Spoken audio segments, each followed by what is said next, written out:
Hey, I'm Rachel Duncan. I'm a financial therapist and an art therapist. I run the Money Healing Club, and you're here for day 2 of the Mindful Spending Challenge. Now, yesterday on the other video, I asked you to recall one impulse purchase, a recent impulse purchase that didn't quite sit well for you. That's it. Now we're going to take that example and expand it in day 2 today. I want you to think about what was the context. Like, what day did it happen? What time of day? Was I tired? Was I hungry? Where were you physically, like in a car or at home or at work? Do you have any memory about sort of your mood state, your state of mind? You might not remember, and that's okay. Just make a guess. What was going on in your work that day? Important relationships?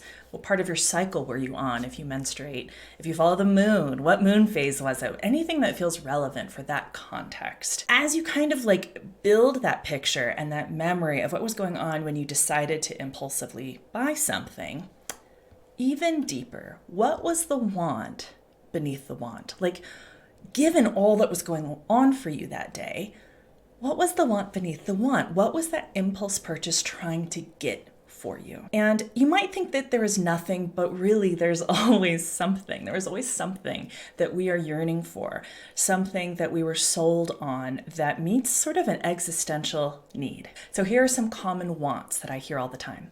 Adventure, calm and quiet, support, social connection, safety, identity, relief, because convenience feels relieving, fulfillment, inspiration, empowerment, beauty, control, being effective. That's not an exhaustive list, but those are some common ones that I hear. Do any of those sort of strike a chord? Like, oh yeah, I was just yearning for something beautiful, or yeah, I wanted to feel connected to something, or I wanted to feel like I was advancing something in my career or my relationships.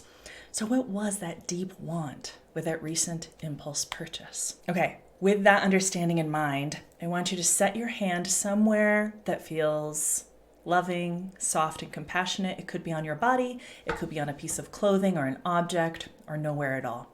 For me, I set my hand on my chest, and I want you to repeat these words. I have compassion for myself. I understand why I wanted connection, relief, whatever it was, that deep want.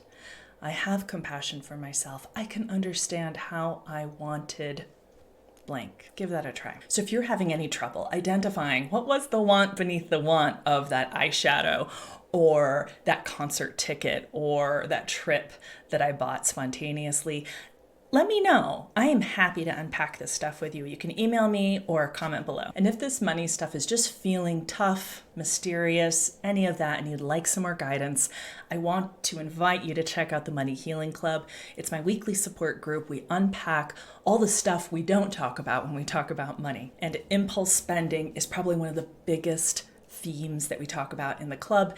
It's usually the number one thing people want to get better at when they find me. So now that you have an example of an impulse purchase, a little bit of a thought of what was the want beneath the want, hang on for tomorrow where we will unpack that even further in day 3.